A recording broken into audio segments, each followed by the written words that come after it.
आज हम पढ़ने वाले राउल्ट्स लॉ का सेकंड केस। पिछले लेक्चर में हमने पहला केस पढ़ लिया था जिसमें सॉल्यूट एंड सॉल्वेंट दोनों ही वोलेटाइल नेचर के यूज किए थे हमने। आज हम जो केस पढ़ने वाले हैं उसमें सॉल्यूशन में सॉल्यूट जो है वो नॉन वोलेटाइल नेचर का है। नॉन वोलेटाइल का मतलब उसकी वेपर नहीं बन रही, ठीक है। तो आज वाले केस में हम क्या करने जा रहे हैं वो ध्यान से देखिए। हम एक लेने वाले हैं वोलेटाइल सॉल्वेंट, वोलेटाइल सॉल्वेंट, ठीक है। एक्चुअल में ये लिक्विड है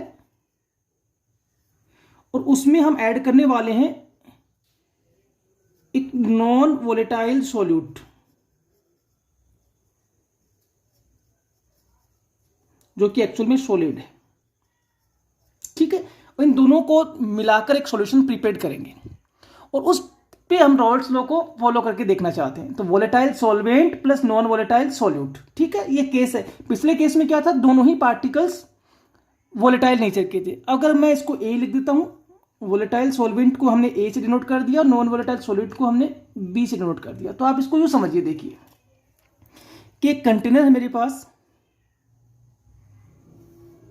क्लोज कंटेनर है, ठीक है। उस क्लोज कंटेनर में मैंने एक वोलेटाइल सॉल्वेंट ए जो है वो फिल कर दिया, ठीक है। तो ये किसके पार्टिकल्स हैं, ए के पार्टिकल्स हैं। क्लियर होगी बात। ये नीचे तक है, ये लिक्विड फॉर्म है ना, ये ऊपर की सरफेस दिखा दी। तो निश्चित तौर पे आप मानते हो ना कि अगर ये वोलेटाइल नेचर का है, वोलेटाइल नेचर का मतलब उसकी वेपर बनती है, तो निश्चित तौर पे ये नीचे वाले पार्ट में लिक्विड फॉर्म है तो ऊपर वाले पार्ट में कुछ कुछ पार्टिकल किस फॉर्म में पड़े हैं, वेपर की फॉर्म में पड़े हैं। क्यों? क्योंकि इसका नेचर वोलेटाइल है। वोलेटाइल नेचर होने का मतलब ही यही होता है कि अगर आप उस सब्सटेंस को एक क्लोज कंटेनर में रखेंगे तो उसमें दोनों स्टेट अवेलेबल होगी, लिक्विड स्टेट भी और वेपर स्टेट भी। वेपर स्टेट क्यों है? क्योंकि उस सब्सटेंस का नेचर वोलेटाइल है, वो वेपर में कन्वर्ट हो रहा है। और ये जो वेपर है ये इस सरफेस पे क्या डाल रही है, एक प्रेशर डाल रही है, that is called vapour pressure. और इस वेपर प्रेशर को हमने डिनोट कर दिया PA नोट। नोट क्यों? क्योंकि इस कंटेनर में एक ही टाइप का लिक्विड हमने यूज किया है, दैट इज ए, है ना। तो ये इसमें पूरे के पूरे मॉलिक्यूल्स किसके हैं, ए के मॉलिक्यूल्स हैं। ये जो वेपर है वो भी ए के मॉलिक्यूल्स के, और जो नीचे लिक्विड है वो भी ए के मॉलिक्यूल्स हैं।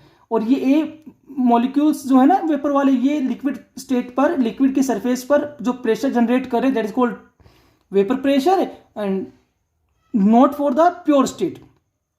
तो आप समझ गए कि हमने एक वोलेटाइल सॉल्वेंट को एक क्लोज कंटेनर में रखा है। उस क्लोज कंटेनर में उसकी वेपर भी बनी हुई है, वो वेपर उसकी सरफेस पर, लिक्विड की सरफेस पर एक प्रेशर डाल रही है, that is called vapour pressure. चूंकि इस कंटेनर में एक ही लिक्विड है तो that is the pure state, तो हमने इसके लिए नोट लगा दिया। अब देखिए क्या किया हमने, इस वोलेटाइल सॉल्वेंट में थोड़ा सा क्या डाल दिया, नॉन वोलेटाइल सॉल्यूट मिक्स कर दिया, यानी कि नॉन वोलेटाइल सॉल्यूट मिक्स कर दिया, ठीक है। तो देखिए ये दूसरा केस है, ध्यान से समझना है, ये यहां समझ में आ जाएगा तो फिर आगे इस टॉपिक को पढ़ने में कोई दिक्कत नहीं है। आप मुझे बताइए, जब इसमें ए में बी मिक्स कर देंगे तो क्या सरफेस पर सारे पार्टिकल ए के होंगे? नहीं होंगे ना, क्योंकि सॉल्यूशन जो होता है वो होमोजेनस होता है। और होमोजेनस का मतलब क्या होता है कि जो भी सॉल्यूट आप डिजोल्व करेंगे वो bottom to top equally distribute होगा। तो बी के पार्टिकल अगर बॉटम पे है तो सरफेस पर भी है, ठीक है। तो ये किसके पार्टिकल है,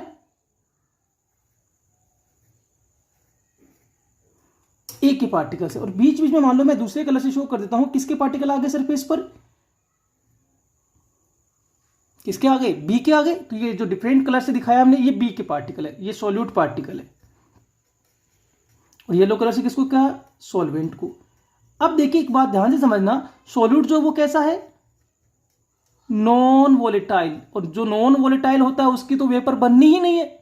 जब इसकी कोई वेपर बननी नहीं है तो इसका वेपर प्रेशर कहां से आएगा, इसका कोई वेपर प्रेशर नहीं आने वाला। हाँ, वेपर किसकी बनेगी, केवल सॉल्वेंट की, क्योंकि सॉल्वेंट यहां कैसा है, वोलेटाइल है, तो यहां वेपर बन गई है, ठीक है। और ये वेपर इसमें क्या डाल रही है, इस सरफेस पे प्रेशर डाल रही है। आपसे मेरा एक क्वेश्चन है, और क्वेश्चन ध्यान से समझना कि देखिए इस कंटेनर में जो सरफेस है, इस सरफेस पे सारे के सारे मॉलिक्यूल्स किसके हैं, वोलेटाइल पार्टिकल्स के हैं, सारे वोलेटाइल पार्टिकल्स के हैं। जबकि इस सरफेस पर जो मॉलिक्यूल्स है उसमें दोनों टाइप्स अवेलेबल है, volatile solvent particle and non volatile solute particle. अब जब सरफेस से वेपर बनेगी तो केवल किसकी बनेगी, जो वोलेटाइल नेचर्स के। तो आप मुझे एक बात बताइए कि सरफेस पर यहां कंसेंट्रेशन देखिए वोलेटाइल पार्टिकल्स का और यहां कंसेंट्रेशन देखिए, तो आप कहोगे सर यहां कंसेंट्रेशन मतलब अमाउंट, यहाँ जो वोलेटाइल पार्टिकल्स है जिनकी वेपर बननी है उनके अमाउंट ज्यादा है, जबकि इस वाली सरफेस पर अब वोलेटाइल पार्टिकल्स का अमाउंट कम हो गया। वोलेटाइल पार्टिकल्स का नंबर कम होगा तो वेपर भी कम बनेगी। इसका मतलब एक बात ये हो रही है कि ये जो लिक्विड ए जब प्योर स्टेट में था तो ज्यादा वेपर बना रहा है, और उस कंडीशन में PA0 जो वेपर प्रेशर है वो हाई आ रहा है। जैसे ही मैंने इसमें नॉन वोलेटाइल सब्सटेंस को ऐड किया, जैसे ही मैंने नॉन वोलेटाइल सब्सटेंस को ऐड किया तो सरफेस पर वेपर में कन्वर्ट होने वाले पार्टिकल्स का नंबर कम हो गया। क्यों? क्योंकि सरफेस का कुछ पार्ट, कुछ स्पेस नॉन वोलेटाइल पार्टिकल्स ने भी ऑक्यूपाई कर रखा है, इसलिए सरफेस पर वेपर में कन्वर्ट होने वाले पार्टिकल्स का नंबर घट गया। इस कारण से ऊपर वेपर मॉलिक्यूल्स कम हो गए। तभी मैंने यहां 3 दिखा रखे ना पार्टिकल, यहां 2 ही दिखाए। जैसे ही वेपर मॉलिक्यूल्स कम होंगे इनके द्वारा क्रिएटेड प्रेशर भी कम हो जाएगा। इसलिए आपको याद आ रहा होगा, मैंने पहले भी कह रखा, कई बार कहा, मैंने कहा कि प्योर लिक्विड का वेपर प्रेशर हमेशा सॉल्यूशन से हाई होता है। प्योर लिक्विड का वेपर प्रेशर सॉल्यूशन से हायर होता है। क्यों? क्योंकि प्योर लिक्विड में सारे पार्टिकल्स एक जैसे होते हैं और पूरी सरफेस पर वो एक जैसे पार्टिकल्स होने की वजह से वेपर ज्यादा बनती है, वोलेटाइल नेचर होने की वजह से। जैसे ही मैंने उसमें नॉन वोलेटाइल सब्सटेंस को ऐड कर दिया तो इस केस में क्या हो गया कि जो सरफेस है उस पर वोलेटाइल पार्टिकल्स का नेचर, देख लीजिए येलो कलर वाले कम हो गए ना, तो वोलेटाइल पार्टिकल्स का नंबर कम हो गया जिससे वेपर कम बनी, और उस केस में उनके जो वेपर प्रेशर क्रिएट होगा वो भी कम होगा। अब वेपर प्रेशर यहां भी ए पार्टिकल कर रहे, मैं ठीक कह रहा हूं ना, ए पार्टिकल, और यहां भी किसकी वजह से? ए पार्टिकल की वजह से है, तो PA। क्यों? बी पार्टिकल तो कैसे हैं? बी पार्टिकल तो आपको सर नॉन वोलेटाइल है, जो नॉन वोलेटाइल है जिसकी वेपर ही नहीं बननी, तो जब वेपर मॉलिक्यूल ही नहीं बना तो प्रेशर कहां से आएगा? ये ऊपर वेपर में आता तब प्रेशर लगाता। याद है ना, वेपर प्रेशर का मतलब क्या होता है? Pressure exerted by vapour molecules. अब ये नॉन वोलेटाइल पार्टिकल की वेपर बन ही नहीं रही तो इसके द्वारा कोई वेपर प्रेशर नहीं बन रहा। पर याद रखना मैंने इसको PA ही लिखा, PA नोट नहीं लिखा। नोट किस कब लिखते हैं? जब प्योर स्टेट होती है। और ये PA क्या है? एक्चुअल में इसका पार्शियल प्रेशर है। पार्शियल प्रेशर, पार्शियल प्रेशर का मतलब होता है कि अमाउंट ऑफ प्रेशर जो कि ए के द्वारा कंट्रीब्यूट की जा रही है। यानी कि इस सॉल्यूशन में 2 प्रकार के पार्टिकल अवेलेबल है, ए एंड बी। बात ये तो आप मानेंगे, ए एंड बी। अगर मैं आपसे पूछूं कि भाई मुझे बताओ पी सॉल्यूशन कितना होगा, पी सॉल्यूशन, तो आप फट से कहेंगे contribution of vapour pressure of A plus contribution of vapour pressure of B. यही कहेंगे ना आप, डाल्टन लॉ लगा के यही तो कहेंगे कि इस कंटेनर में ए और बी 2 पार्टिकल प्रेजेंट है, 2 टाइप्स के पार्टिकल प्रेजेंट है, तो ए का जो कंट्रीब्यूशन है वेपर प्रेशर में और जो बी का कंट्रीब्यूशन है उन दोनों का सम कर दीजिए तो टोटल प्रेशर आ जाएगा सॉल्यूशन का। तो PA is the contribution of vapour pressure of A and it is the amount of vapour pressure contribute by B. But अभी आपने क्या कहा कि सर बी कुछ भी कंट्रीब्यूट नहीं करने वाला। क्यों? क्योंकि ये तो नॉन वोलेटाइल है। ठीक कह रहा हूं ना मैं कि बी जो है, बी जो सब्सटेंस है वो कैसा है? नॉन वोलेटाइल है। कैसा है? Non volatile. और नॉन वोलेटाइल होने की वजह से इसकी वेपर ही नहीं बनी तो इसके द्वारा कोई प्रेशर एक्सर्ट नहीं किया गया, तो PB is negligible, PB is 0। इस केस में क्या आया? PS इक्वल टू PA, है ना, PS इक्वल टू PA। मतलब PS क्या है? Vapour pressure of solution, vapour pressure of solution, और PA क्या है? Partial pressure of A in solution. Solution में A का पार्शियल प्रेशर कितना है वो हमने PA से डिनोट कर दिया। एक बात याद रखना कि टोटल सॉल्यूशन का जो प्रेशर है वो A के पार्शियल प्रेशर के बराबर हो गया। B के नॉर्मली तो क्या होता है, जितने भी सब्सटेंस होते हैं उन सबके सम के बराबर होता है ना, पर यहां जो कि दूसरा सब्सटेंस है वो नॉन वोलेटाइल है इसलिए उसका कोई वेपर प्रेशर नहीं है, इसलिए वेपर प्रेशर किसके इक्वल है? Partial pressure of A। पर PA नोट के इक्वल नहीं है। याद रखना PA नोट के इक्वल क्यों नहीं है? क्योंकि आपको याद है कि PA नोट की वैल्यू हमेशा PA से ज्यादा होती है। PA नोट जो होता है ना, PA नोट प्योर स्टेट का वेपर प्रेशर हमेशा सॉल्यूशन में जो वेपर प्रेशर है उससे ज़्यादा होगा, P A not is greater than P A, इसमें तो कोई डाउट नहीं है। तो आप ये कह रहे हो कि अगर प्योर स्टेट की बात करें तब तो पी ए नॉट ज़्यादा है, तो मैं प्योर स्टेट की बात नहीं कर रहा हूँ, मैं ये कह रहा हूँ कि इस सॉल्यूशन में ए का जो भी कॉन्ट्रीब्यूशन है वेपर प्रेशर में, ए का जो भी कॉन्ट्रीब्यूशन है वही इस सॉल्यूशन का प्रेशर होगा, क्योंकि बी तो कुछ भी कॉन्ट्रीब्यूट नहीं कर रहा।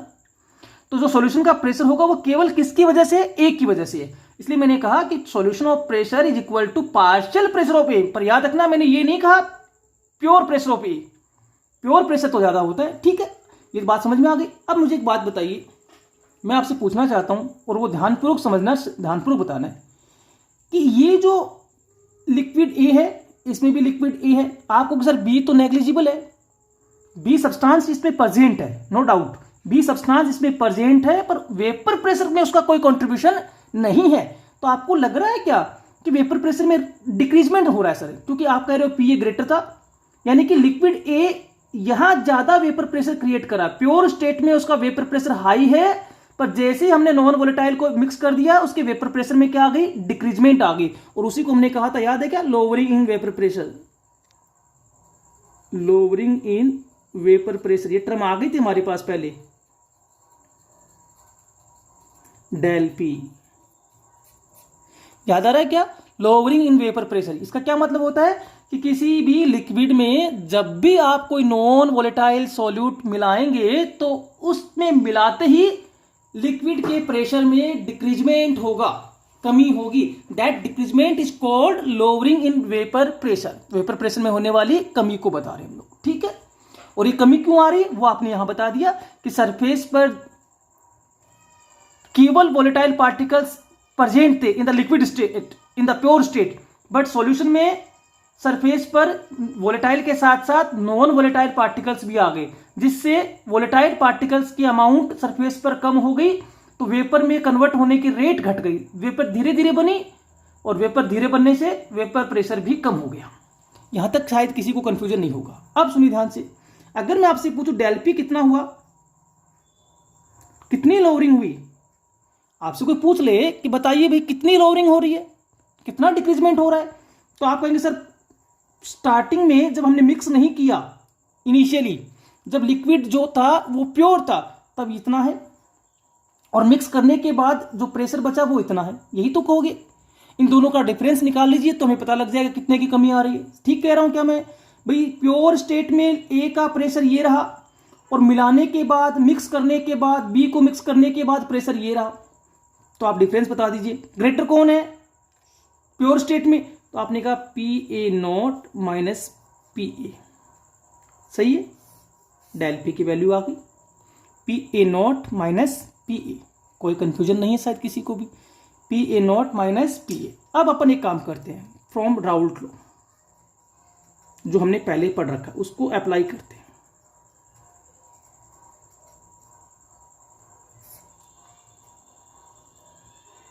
ठीक है, राउल्ट लॉ क्या पढ़ा था हमने राउल्ट लॉ में, हमने राउल्ट लॉ में पढ़ा था कि जो पार्शियल प्रेशर होता है, याद आ रहा है क्या, किसी भी वोलेटाइल कंपोनेंट का पार्शियल प्रेशर उसके मोल फ्रैक्शंस के डायरेक्टली प्रोपोर्शनल होता है। यही पढ़ा था ना, partial pressure of volatile component is directly proportional to mole fraction, यही तो पढ़ा था। अरे शॉर्टर फॉर्म में लिख देता हूं मैं, partial pressure of volatile component, partial pressure of volatile component is directly proportional to their mole fraction। यही पढ़ा था, कोई कंफ्यूजन किसी को होना नहीं चाहिए, याद आ रहा है। अब मुझे एक बात बताइए, यहां वोलेटाइल कंपोनेंट कौन है, ए, ए का पार्शियल प्रेशर कितना है, पी ए, ये लिखा हुआ पी ए। अगर मैं आपसे कहूं कि ए का मोल फ्रैक्शन सॉल्यूशन में एक्स ए है, तो आप ये कह सकते हो ना, बोलो भाई, ये कह सकते हैं ना, पी ए क्या है, partial pressure of component A X A mole fraction of A present in solution, present in solution. ठीक है, कोई कंफ्यूजन नहीं है। तो पी ए है पार्शियल प्रेशर ऑफ ए और mole fraction of A X A से डिनोट कर दिया और दोनों एक दूसरे के हैं प्रोपोर्शनल। प्रोपोर्शनल का साइन हटाना हो तो आपको याद है क्या करना पड़ेगा? बोलो भाई, याद है क्या? कुछ तो याद होगा। याद है क्या? याद है कि हम लोग कांस्टेंट के तौर पे इसका यूज करेंगे।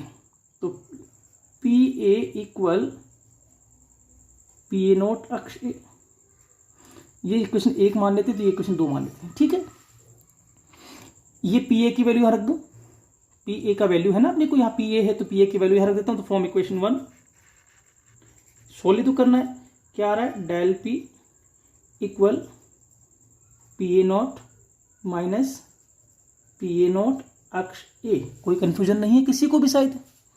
अब एक काम करते हैं, आप जानते हो एक बात को, क्या जानते हो? अक्ष ए प्लस अक्ष बी इक्वल टू 1, जानते हो ना?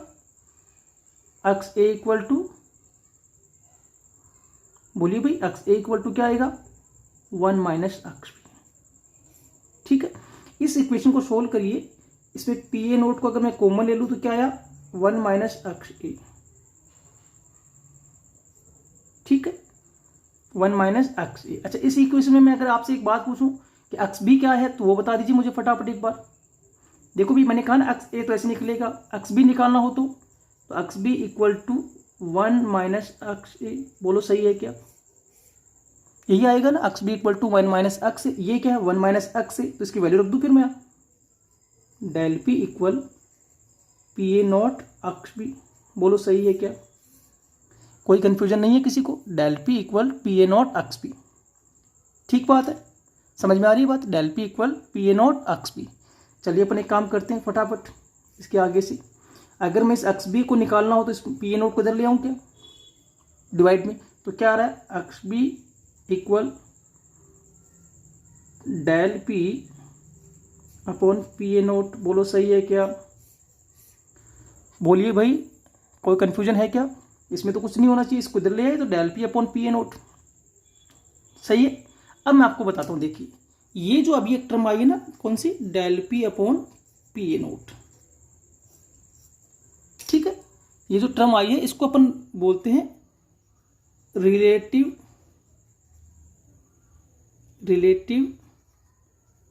Lowering in vapour pressure. एक नया टर्म आ गया अपने पास। ठीक है, डेल पी को तो हमने क्या बोला था? Lowering in vapour pressure. और del P upon P A naught को अपन क्या बोल रहे हैं इस पूरी टर्म को एक साथ? Relative lowering in vapour pressure. वो relative lowering in vapour pressure किसके इक्वल आ रहा है? Mole fraction of non volatile solid B. ये बी के इक्वल आ रहा है ना? कोई कंफ्यूजन नहीं आ रहा किसी को शायद? तो आप मुझे एक बात बताइए ध्यानपूर्वक, डेल पी क्या है फ्रॉम इक्वेशन 1 देखिए ध्यान से। डेल पी का वैल्यू हमें पता है तो यहाँ वैल्यू रखी, फिर से डेल पी का क्या आ रहा है? X B. बताइए क्या आ रहा है? अगर मैं डेल पी की वैल्यू रख दूं फ्रॉम इक्वेशन 1 तो X B equal P A naught minus P A upon P A naught. बोलो सही है क्या? समझ में आ रही बात? यही आएगा ना? बोलो भाई, अगर डेल पी का वैल्यू यहाँ ले आऊँ P A naught minus P A तो ये आ गया इक्वेशन नंबर डालते रहना, आपको तो समझना है केवल। ठीक है, तो आप क्या समझे देखिए, फिर से एक्सप्रेस कर दूं मैं। तो ये del P upon P A naught जो एक टर्म आई, इसको हमने क्या बोला है? Relative lowering in vapour pressure. तो ये जो एक टर्म आ रही है ना, P A naught minus P A upon P A naught, ये इसी का तो फुल फॉर्म है। इसी को तो हमने चेंज किया है, डेल पी की जगह वैल्यू रख के P A naught minus P ए, ये फ्रॉम इक्वेशन 1, और अपॉन में ऑलरेडी पी ए नोट है तो इसको भी पूरी टर्म को एक साथ क्या बोलेंगे? Relative lowering in vapour pressure. यानी कि del P upon P A naught या P A naught minus P A upon P A naught, ये दोनों टर्म सेम है और इनको क्या बोलते हैं? Relative lowering in vapour pressure. Clear होगी बात? कोई कंफ्यूजन नहीं है। और ये जो relative lowering in vapour pressure वो किसके इक्वल आ रही है? Mole fraction of non volatile solute के आ रही है। ठीक है, नॉन वोलेटाइल जो सॉल्यूट हमने मिलाया है ना, उसकी वजह से लोवरिंग हो रही है। तो relative lowering in vapour pressure for a solution containing non volatile solute is equal to the mole fraction of non volatile solute. कोई डाउट किसी में होना नहीं चाहिए। अगर मैं आपसे इसमें एक बात पूछूं कि स्टेटमेंट क्या होगा, तो इसके बिहाफ पर राउल्ट ने एक स्टेटमेंट लिखा जिसको आप Raoult's law in second case कहते हो। सेकंड केस का राउल्ट लॉ वो क्या कहता है? स्टेटमेंट ये कहता है कि relative lowering in vapour pressure, short form में लिख देगा उसको आरएलवीपी। आरएलवीपी समझ गए ना? Relative lowering in vapour pressure for a solution containing relative lowering for a solution containing non-volatile solute is equal to mole fraction of solute. ये जो statement है this is called Rawls law for solution containing non volatile solute. और ये कुछ typical work नहीं है, ये जो टर्म है किसके इक्वल है, एक्सबी के इक्वल है। एक्सबी क्या है, मोल फ्रैक्शन ऑफ सॉल्यूट, और ये पूरी टर्म क्या है, relative lowering in vapour pressure. दोनों टर्म क्या आ रही है, इक्वल आ रही है। यही तो हमने यहां कह दिया कि relative lowering in vapour pressure for a solution is equal to mole fraction of non volatile solute, यही तुम कह रहे हैं। और यही अपना रॉल्स लॉ है for the solution containing non volatile solute. Clear होगी बात। हाँ, एक बात यहां से देखो, ये टर्म देखो ध्यान से, ये पी ए, ये जो पार्शियल प्रेशर ऑफ ए है, ये किसके इक्वल है, प्रेशर ऑफ सॉल्यूशन के। इसलिए हो सकता है न्यूमेरिकली ये हो सकता है कि पार्शियल प्रेशर ऑफ ए नहीं दे रखा हो, पार्शियल प्रेशर ऑफ सॉल्वेंट ना देकर उसकी जगह पर वेपर प्रेशर ऑफ सॉल्यूशन दे रखा हो, तो हम पी ए और पी एस की वैल्यू इक्वल मान रहे हैं ना इस केस में, नॉन वोलेटाइल के केस में। समझ में आ रही बात कि pressure of solution equal to pressure of partial pressure of A. तो अगर ये वैल्यू दे रखी है तो ये फॉर्मूले में पी ए की वैल्यू रख के सोल्व कर लेंगे, और पी ए का वैल्यू नहीं दे रखा, उसकी जगह किसका दे रखा हो, पी एस का, यानी कि वेपर प्रेशर ऑफ सॉल्यूशन दे रखा हो, तब भी यहां वैल्यू रख सकते हो। तो पी ए को किससे रिप्लेस कर सकते हो आप, पी एस से। अगर आप पी ए को पी एस से रिप्लेस करोगे तो फॉर्मूला क्या बनेगा, P A naught minus P S upon P A naught. तो पी ए और पी एस तो इक्वल है, इसलिए यहां पी ए लिखो या पी एस लिखो। इसलिए याद रखना न्यूमेरिकली कई बार क्या होता है कि आपको पी ए यानी कि पार्शियल प्रेशर ऑफ ए नहीं मिला, उस केस में आप क्या करते हो, सोचते हो कि पार्शियल प्रेशर ऑफ ए नहीं है तो मैं कहां से वैल्यू रखूं। तो हो सकता है आपको क्या दे रखा हो, वेपर प्रेशर ऑफ सॉल्यूशन दे रखा हो, और vapour pressure of solution equal to partial pressure of A, because B is non volatile, उसका कोई वेपर प्रेशर नहीं है। क्लियर होगी बात। तो न्यूमेरिकली अपने को ये समझना है। एक बार मैं फिर से थोड़ा सा समराइज कर दूं, ध्यान देना कि आज के केस में हमने क्या पढ़ा है, एक वोलेटाइल लिक्विड है जिसमें हमने एक नॉन वोलेटाइल सॉलिड को मिक्स किया है। वोलेटाइल लिक्विड का प्योर स्टेट में जो प्रेशर है वो हमने क्या डिनोट किया है, पी ए नोट, ये प्योर स्टेट में है। जैसे ही मैंने उसमें नॉन वोलेटाइल बी को मिक्स कर दिया तो बी के पार्टिकल सरफेस पर भी आएंगे। सरफेस पे बी पार्टिकल की प्रेजेंस होने से सरफेस पर वेपर में कन्वर्ट होने वाले पार्टिकल्स का नंबर यानी कि ए पार्टिकल्स का नंबर कम हो गया, जिससे वेपर कम क्रिएट हुई, वेपर कम बनी तो उसके द्वारा एग्जर्टेड प्रेशर भी कम हो गया, और उस प्रेशर को जो भी वो एग्जर्ट करता है, जो भी वोलेटाइल पार्टिकल सॉल्यूशन में प्रेशर एग्जर्ट कर रहा है उसको हमने पी ए से डिनोट कर दिया।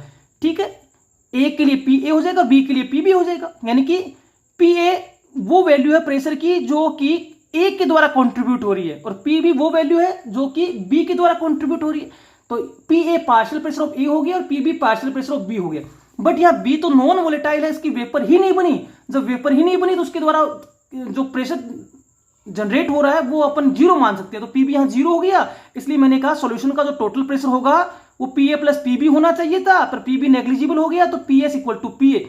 तो यहां इस सॉल्यूशन का जो वेपर प्रेशर होगा वो केवल और केवल ए पे डिपेंडेबल है, और ए अब जो भी प्रेशर एग्जर्ट करेगा उसके इक्वल होगा सॉल्यूशन का प्रेशर। पर याद रखना ए जो है सॉल्यूशन में अपने प्योर स्टेट से कम वेपर प्रेशर क्रिएट कर पा रहा है, कम वेपर प्रेशर जनरेट कर पा रहा है अपने प्योर स्टेट से। उसका रीजन आपने बता दिया कि बी पार्टिकल की प्रेजेंस ने वेपर प्रेशर में लोअरिंग कर दिए, कमी कर दिए। उस डिक्रीजमेंट को हमने नाम दिया था lowering in vapour pressure. Clear होगी बात। तो बी मिलाने से ए के वेपर प्रेशर में कमी आ गई, इसलिए total pressure of solution equal to partial pressure of A, और it is lesser than vapour pressure of A in pure state. तो पी ए नोट जो है वो ज्यादा है as compared to P A. तो सॉल्यूशन का जो प्रेशर है वो लिक्विड स्टेट से प्योर स्टेट से कम हो गया, और हमने इन दोनों का डिफरेंस निकाल लिया, P A naught minus P A, तो डेल पी की वैल्यू आ गई, डिफरेंस आ गया। वो जो डिफरेंस आया उसी को हमने कहा lowering in vapour pressure. Vapour pressure में होने वाली कमी को हमने किसे दिखाया, डेल पी से, और डेल पी कितना, P A naught minus P ए, क्योंकि ग्रेटर वैल्यू से लोअर वैल्यू घटाते। अब हमने क्या किया, रोल्स लॉ को लागू कर दिया। रोल्ट ने क्या पढ़ा था, रोल्ट ने कहा था कि जो भी वोलेटाइल कंपोनेंट है उसका पार्शियल प्रेशर उसके मोल फ्रैक्शंस के प्रोपोर्शनल होता है। यहां एक कंपोनेंट तो वोलेटाइल है ए, और ए का पार्शियल प्रेशर जो पी ए होगा वो ए के मोल फ्रैक्शन एक्स ए के प्रोपोर्शनल होगा, तो P A proportional to X A. इसमें तो कोई कंफ्यूजन नहीं है।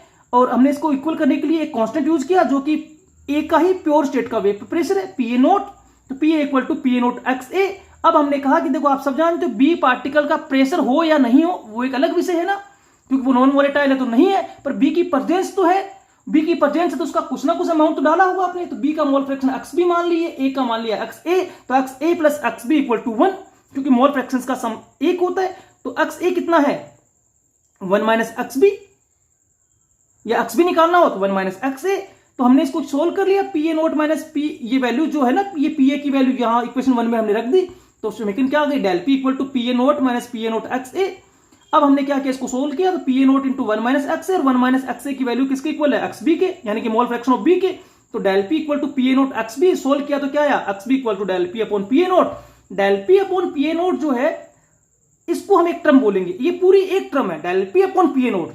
डेल पी अगर आपसे अकेला पूछे only del P lowering in vapour pressure, याद रखना only del P lowering in vapour pressure, यानी कि वेपर प्रेशर में जो कमी आई है वो डेल पी है। आप इसको यूं समझ सकते हो कि मान लो प्योर स्टेट में वेपर प्रेशर 10 यूनिट है, हम ये मान लें कि प्योर स्टेट में वेपर प्रेशर 10 यूनिट है, समझ में आ गई बात, और सॉल्यूशन में 9 यूनिट हो गया, डिक्रीजमेंट कितने का है 1 यूनिट का, तो वो 1 यूनिट डेल पी का वैल्यू होगा, वो 1 यूनिट डेल पी की वैल्यू होगी। क्लियर हो गई बात, तो डेल पी जो है वो डिक्रीजमेंट को बता रहा है, इसको हमने कहा lowering in vapour pressure. P A naught क्या है vapour pressure of A in its pure state, vapour pressure of A in its pure state, पर हमने कहा del P upon P A naught, ये एक पूरी टर्म है जिसको कहते हैं relative lowering in vapour pressure, short term में आर एल वीपी से डिनोट करेंगे।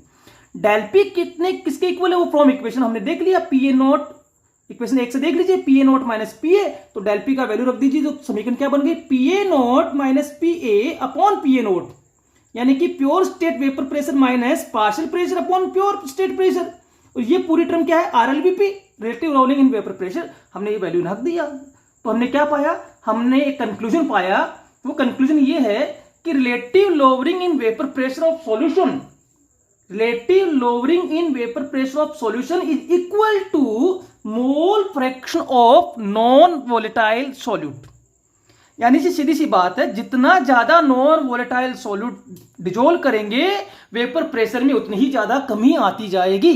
जैसे जैसे मोल फ्रैक्शंस की अमाउंट सॉल्यूट की अमाउंट जो नॉन वोलेटाइल है उसकी अमाउंट आप ज्यादा डालेंगे, उसकी अमाउंट बढ़ाएंगे, तो उतनी ज्यादा वेपर प्रेशर में क्या देखने को मिलेगी कमी मिलेगी। तो सेकंड लॉ आपसे कोई पूछ ले, रॉल्स लॉ का सेकंड केस आपसे पूछे for the non volatile solute, तो आप क्या कहेंगे relative lowering in vapour pressure of a solution containing non volatile solute is equal to the mole fraction of that solute. Clear हो गई बात, तो दोनों केस क्लियर हो गए। ठीक है, अगले वीडियो में अपन आइडियल और नॉन आइडियल सॉल्यूशंस को पढ़ने वाले हैं।